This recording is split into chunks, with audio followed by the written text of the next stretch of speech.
Welcome to Grand Sumo Breakdown, the unofficial sumo podcast for official sumo fans.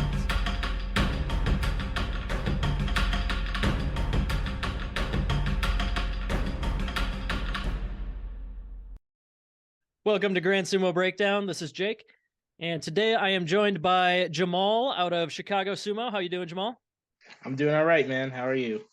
I'm good. The main reason I brought you here today is I have, for the life of me, cannot keep Peter Gabriel and who's the guy that did In the Air Tonight? Phil Collins.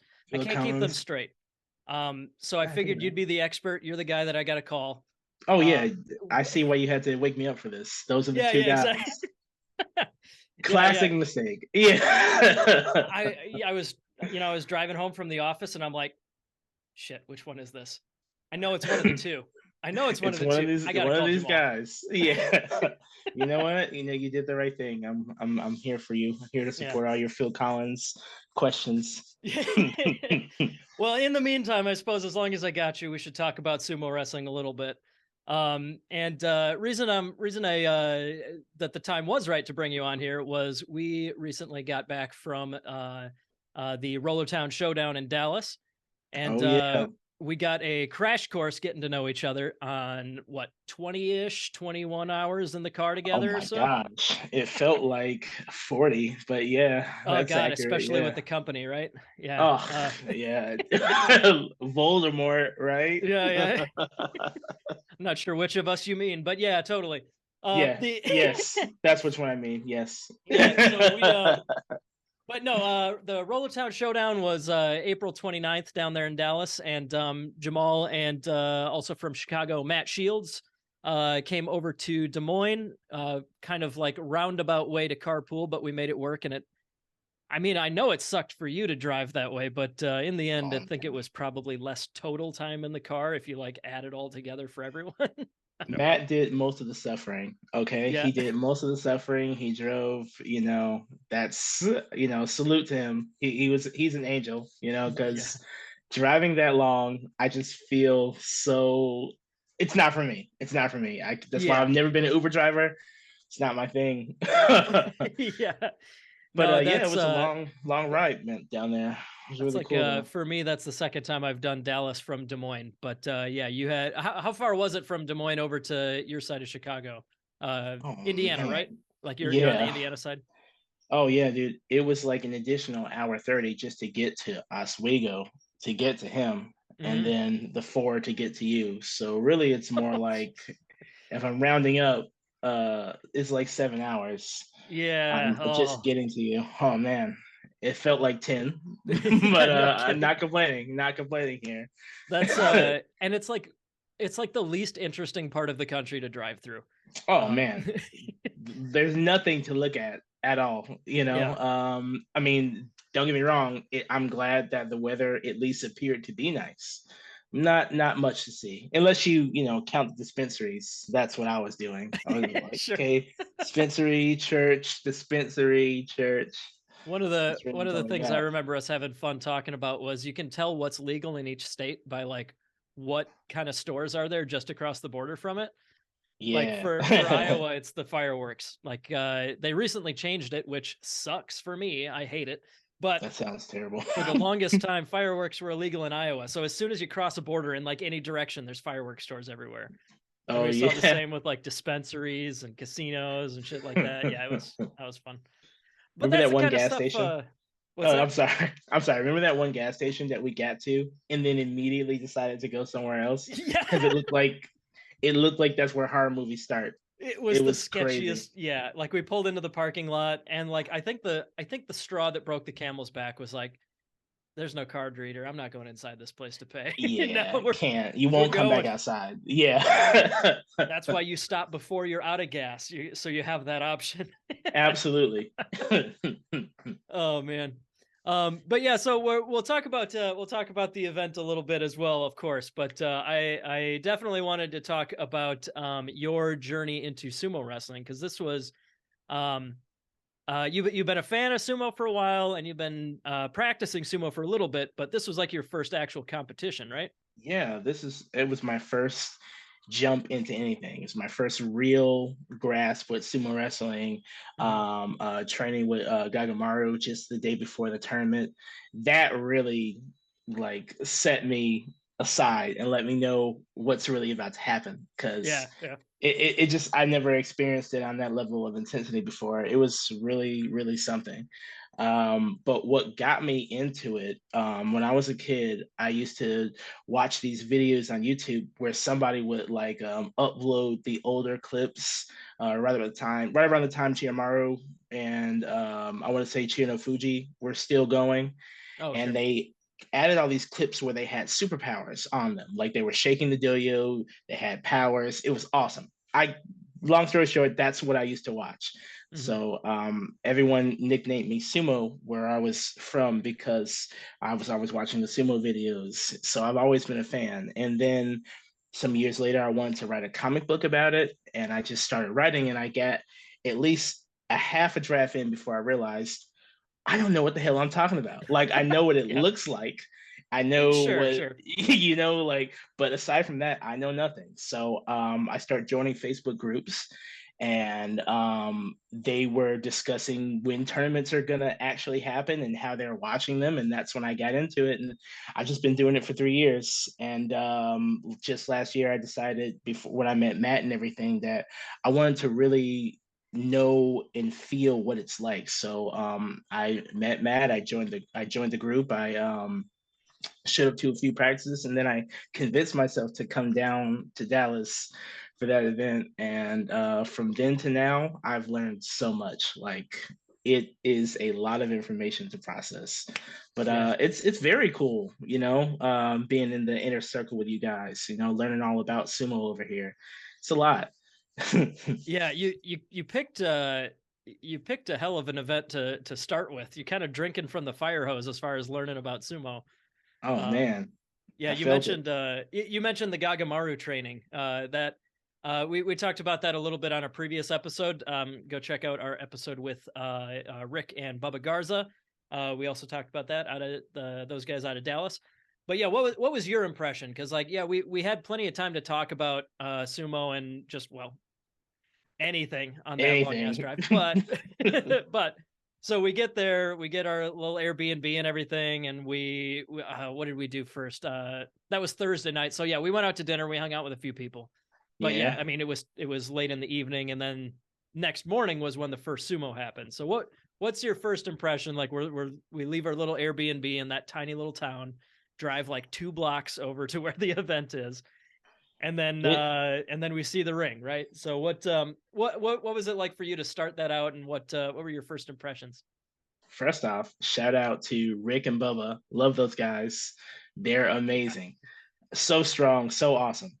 But my impression, it was really cool. Like, it was like actually being here, and seeing everybody getting ready. It was like a new it was like being in on something. It was really, really, really dope.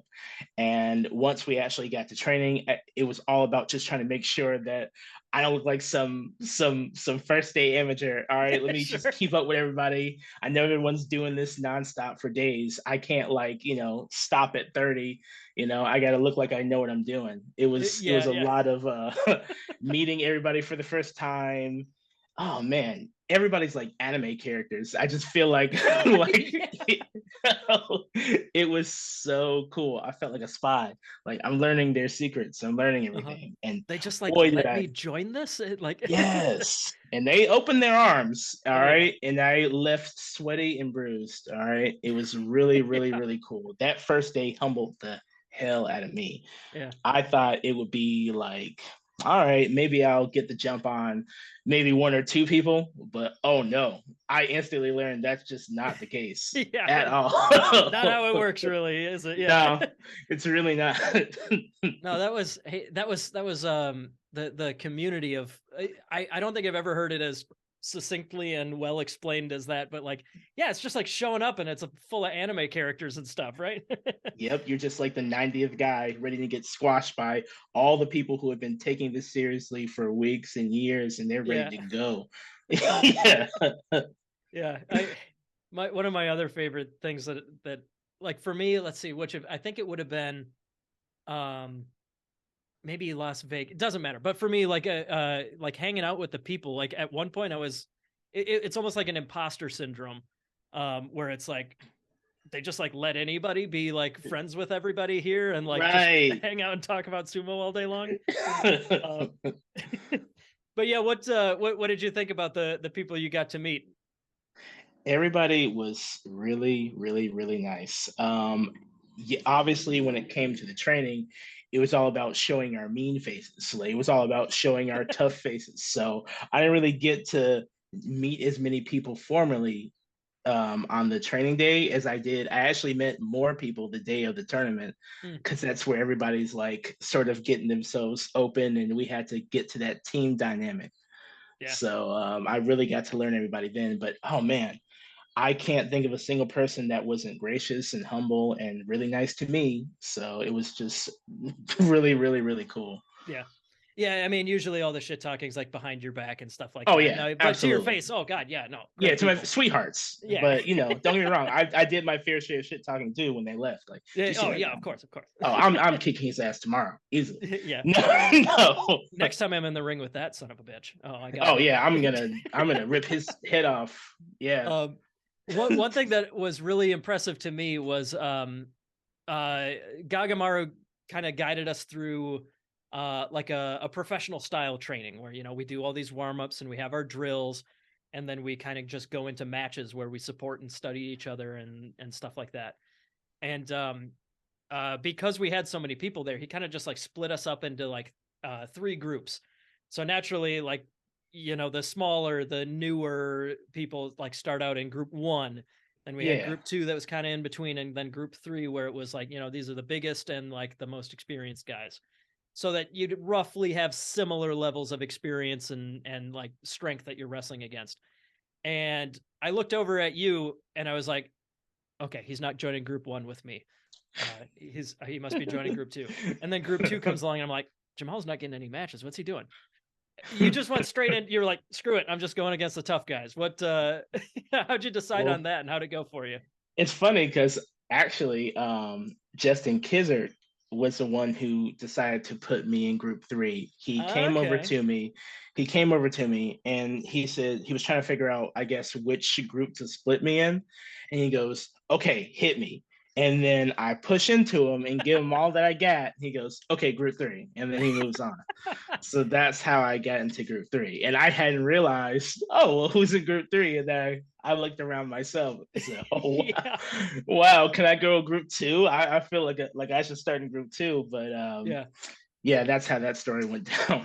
That is really cool. I didn't know that little detail of it, but that's quite the compliment coming from him.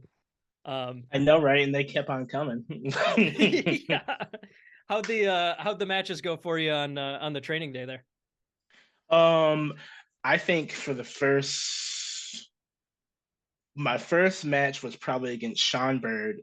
And when I tell you he's got stone slabs for hands, I felt his hand in my jaw when I was eating my tacos that night later. So practice was, like I said, very humbling. And I think the next 3 pair ups I got, it was with Edibo.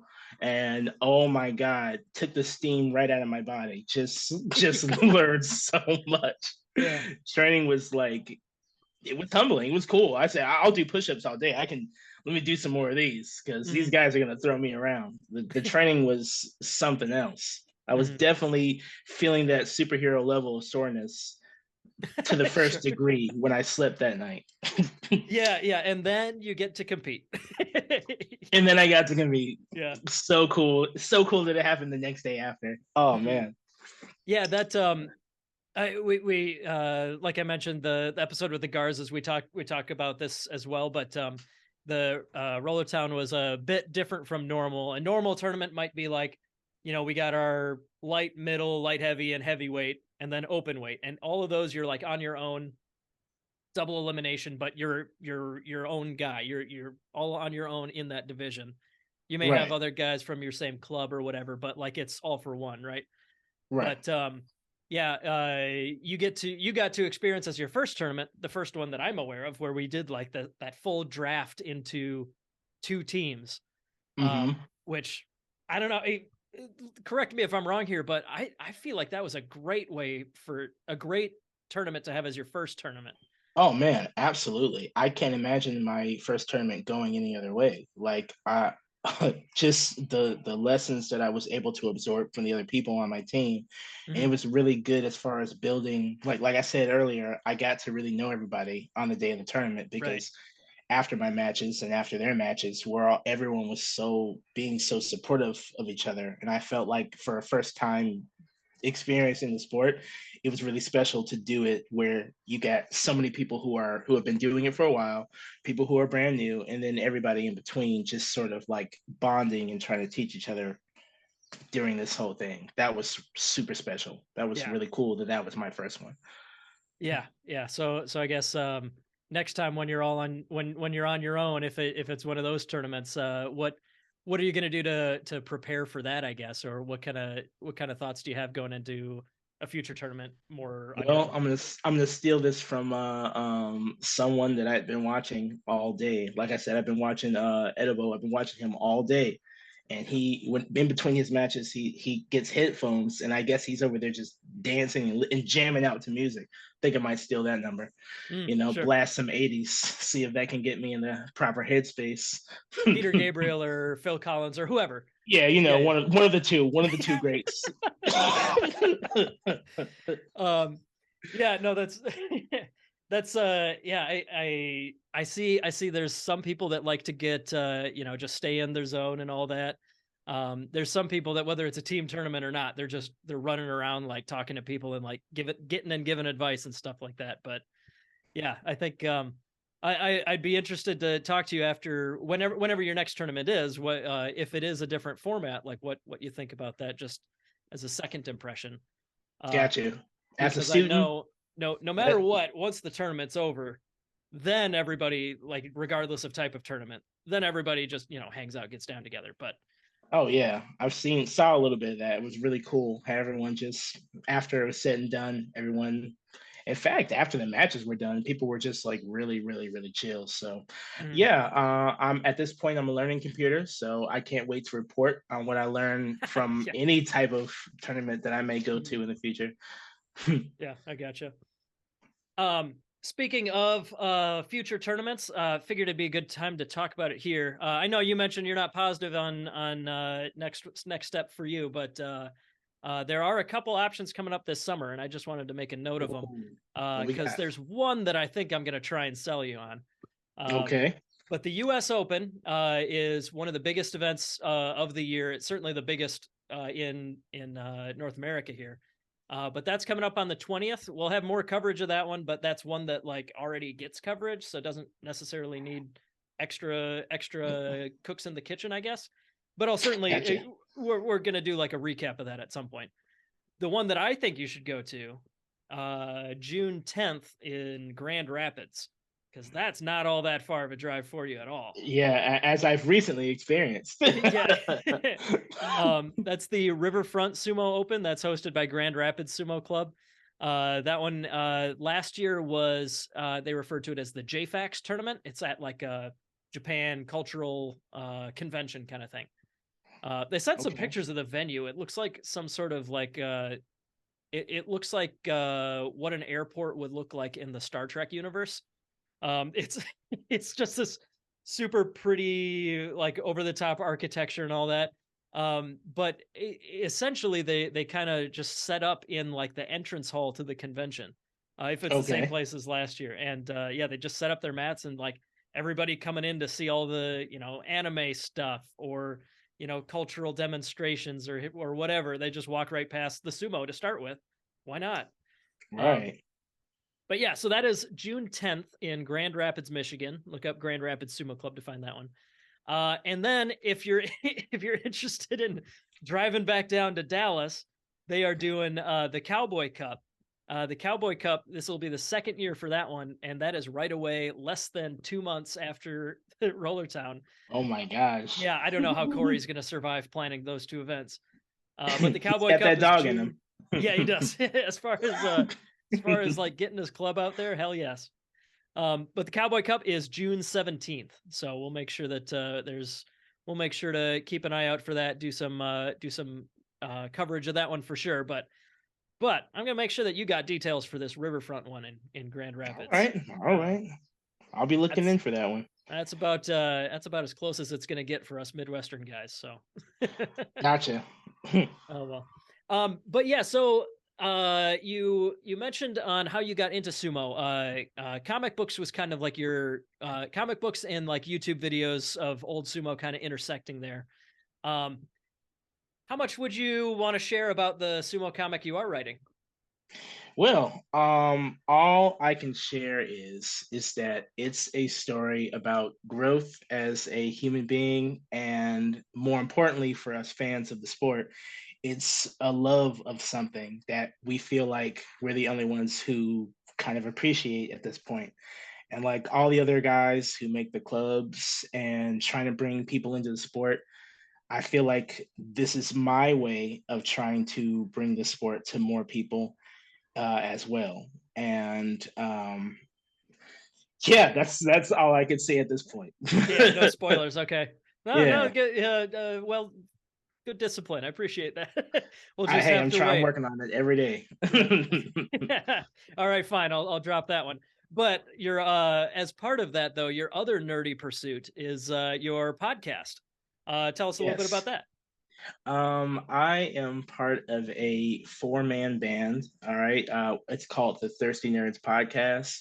And we just kind of get together and talk about everything from films, comics, and video games. And it's just me chilling out with my friends. You know, we have a good time, and I think we're pretty funny. And yeah, we do that at least. We record once a week. Episodes tend to drop like Monday or Wednesday, and we're on everywhere. We're on Spotify, YouTube, everywhere. But yeah, we're just trying to push our little funny message and hopefully quit our day jobs. That's the dream. That's the yes, dream. Sir. Unfortunately, a lot harder than it's said than done. Oh yeah, I wish it was just as easy as getting the mic and the setup, and that's just it. But yeah, it's so much more. That part, like I mean, as a fellow insider, I know that we're not supposed to tell other people like how easy it is, but like just getting a mic and talking is not that hard. But but golly, it's unfortunate. You have to make people like you. Ugh. Yeah. Oh, that does not come natural to me. I tell you what. Me either. I know I make it look easy, but it does not come easy. No, this is a performance. This takes practice and stuff. This is our third take doing this interview, you know. So. Oh yeah, come on, man. Come on, roll. Oh man. Well, anyways, though, I've already bugged you about Riverfront, getting out to that one. Already bugged you for spoilers about your sumo comic book. Anything else you want to cover? Like as far as like, you know, this is as much about talking about our tournament and travels and stuff as it is talking about you know, what are you up to? What do you want to do with the sumo community, with competing? Just what are your plans? Even if you can't commit to a tournament yet, what kind of plans do you have for sumo? My plans is to be a part of it. I do like it, and I like the community and getting to know everybody and everything. And the longer I stick around, it's about research for me, and on many different things. And you know, it's as we talked about, one of the things that we talked about in the car. It's about one of those moments where you feel important, and sumo does give me something where that is the case, where so I definitely want to keep that in my life for as long as I can. So I definitely plan to be a you know, a background member of the community and just stick in and soak up as much as I absolutely can. Sure. And that means going to some tournaments here and there. That's pretty much where I want to be as far as that goes. And you better believe everybody will be clamoring for Sumo comic book. Oh yes, sir. And I'm gonna be working on that too. So just gotta keep my hands straight while doing that as well. I did want to talk about. Well, I guess we can talk about. I don't know if you started the coverage for the new tournament, but one of the things we did talk about in the car is who we thought would possibly win this U show, and I want to Absolutely. bring it up. So who do you think is going to take it this year? Well, for the record, we are recording this on day 4 of Natsu 2023. I'm gonna, because I know that you have a little bit of catching up to do. I'm not gonna say. I'm gonna say my pre-Basho thoughts. How about that? Okay. Because for me, I think that Asanoyama is in a prime position to feast in that lower Maegashira range.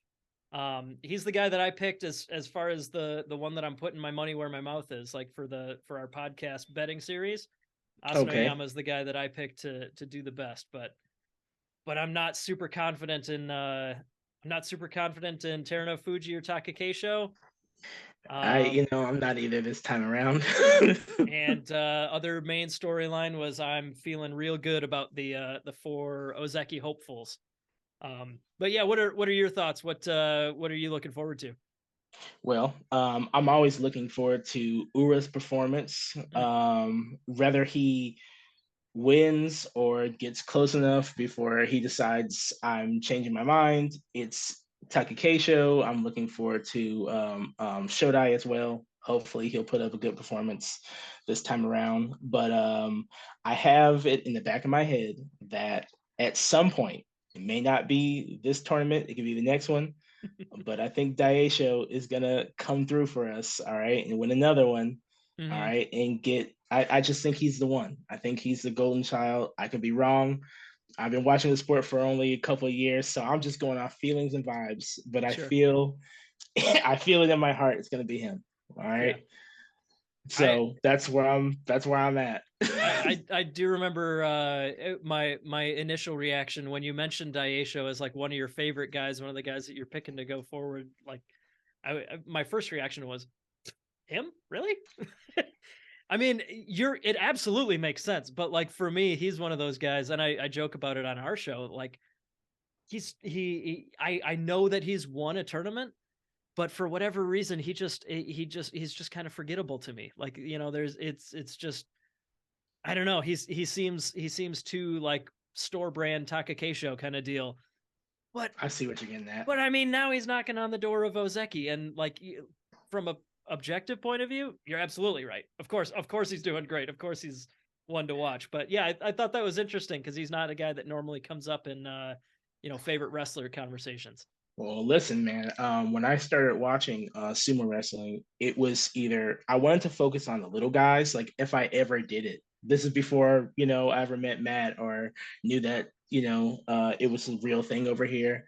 Sure. But I was looking at the little guys, like see what Inho's doing, and then some point it switched over to Daisho, and his style of sumo is something that I feel like I watch for myself personally, like to learn from. I really like where his center comes from. It might seem basic, but there's a lot in there to if you're watching in a certain way that you could like take things from it. And a lot of how I tried to build my style of sumo during the tournament is just by watching that guy a lot. And Midori Fuji, who is really surprising, like Sure. very surprising. Yeah, did you feel like Daisho was that's a style that you could and wanted to emulate once you were actually doing live matches? I think so, yeah. Like I got a lot of I if I remember correctly, I got a lot of really good feedback about my Tachi eye and how strong it is. And just by watching a lot of his coverage, I can see how he better utilizes his body for pushing and thrusting. Like he's got cannons for arms. Sure. And that's something that I can see myself learning to do. I learn a lot from watching, so I feel like I could emulate that if anything. I gotcha. Yeah, no, that makes sense because like your How tall are you? Like we're about the same height, right? Like so. Yeah, we're 6'5", Just both of about. us. So like we're not the Yeah. tallest guys out there, but Yeah, no, no. no, but I I am think you got those numbers 5'6". backwards though, right? Yeah. Yeah, I have to say it the first way so you can clip that first part, and that's Yeah. what we'll Bingo, go bingo. with. Yeah, cool. But But no, like yeah, so yeah, like there are certainly some people where their strategy's off the table just based on like, what your size and shape is, right? But right. being on the shorter side, but certainly not lacking in the strength department. Yeah, that Daisho definitely seems like a guy that if you can get under a guy and use that power for leverage, that certainly seemed to be working for you in Dallas. It's something worth chasing after. Mark came over and got in my ear and told me, because of how short I am, he said it's very hard to get under you. So Yeah. you just have to learn to stay low and get under them and use that. Like, just one of the many nuggets that was dropped in my ear after my matches. And yeah, that's just something I try and keep in here, rolling around. Sure. Yeah, Mark, by the way, dual national champion heavyweight and open weight. One of the better guys in the country that you could have on your team giving you advice, that's for sure. Yeah, that may have dawned on me after some point. I was like, "Whoa, all right, guess he knows what he's talking about." Who's this joker over here? Oh wait, Yeah, oh no. who's this guy? Oh. Yeah. But no, definitely was a successful first tournament for you. If I recall, you ended up going 7-5. You got your Kachikoshi on your day there. It was really cool to learn that. There are some points where I'm like, okay, am I 4? Okay, I'm either 4 and 7, or I'm all over the place. I stopped counting after one point, but yeah, it was really nice to hear that. It made me feel pretty good that I got those double Ks. Yeah, there's already been chatter about what to improve next year, and yeah, having a list of upcoming matches more available, more visible, and also like what's your current record. That's another thing that we're looking at, how we can communicate, because yeah, for some people that might take them out of the zone, but I feel for most people that's going to help them drive and stay in there. But I think so. I think it would certainly help to know that. Yeah. And I can tell you there are definitely people who are looking forward to seeing you show up to more tournaments too. So, hey, I'm looking forward to seeing a couple of them myself. I need some rematches. Yeah. All right. Set up some scores, of course. Of course. Yeah, absolutely. Just beat the tar out of somebody in the ring as revenge, and then share a beer and jokes later. Obviously. Absolutely. So the traditional last question here for anybody who's on the show for the first time is, what is your karaoke song to bring down the house? You only got one choice, only one song here, and it's like, this is all you got. Everything's on the line, and you've had just enough that you feel confident, but not too much that you're going to be sloppy about it. You're in the zone. What's your song? Okay. Oh my God, it's really between two songs, and they're really hard to decide. I'll allow it. But if I've had just enough drinks to where I'm still in the zone, I will do Corey Hart's Sunglasses at Night. That is my song. Hell but yes. if I'm feeling a little like a lover boy and I've drunken maybe more than I should have, I will do Sade's No Ordinary Love. That will be those are the two right there. That's a solid lineup. Hey man, you got to have one just in case the other one's not on the menu. So yeah, keep one in the chamber for sure. Absolutely. Hell, it might be my encore. If I get to do one, I could do the other one. Yeah. Maybe the first one goes good enough that yeah. Yeah, because you got to come back and tear the entire house down. You can't of course. You know? Just to set them up and the other to knock them down. Of course. Absolutely. Oh man. Can I ask you what your song is? I've never heard this answer. It changes from time to time, but today, probably my most common answer, Since You've Been Gone by Kelly Clarkson. All right. That was usually top of the list, but there's some other ones, Stronger or Behind These Hazel Eyes, just all sorts of Kelly Clarkson. I was going to say many shades of Kelly Clarkson, actually. The whole catalog. Yeah, just whatever Kelly Clarkson I'm feeling on just the day. whatever Kelly Clarkson I'm feeling, that's the one that you'll get today. I like the answer. Oh man. But yeah, Jamal, if people are looking for more of you other than in the sumo ring, you already mentioned your podcast, but yeah, why don't you tell us where to find that and tell us where to find your sumo club? You can find our sumo club. We are Chicago Sumo Club. You can look that up on Instagram. You can also find me at Art of Sumo on Instagram and Twitter. You can also follow me at the Thirsty Nerds. We are on Instagram and Twitter as well. In fact, pretty much everywhere. But yeah, that's pretty much where you can find me. Mm-hmm. Yeah, the Thirsty Nerds is also on YouTube, which I always appreciate because I like knowing what people look like when I'm learning a new show. That's very important. Yeah, so like it was I honestly I don't know if I would have like been able to keep all the voices straight, like when it's like 3 new voices and one that I know. Yeah. But no, I really appreciate being on YouTube, just being able to like see who am I hanging out with for the next hour as I talk, as I hear about the writer's strike. And I liked your review of the new Guardians movie. That was a good one to hear.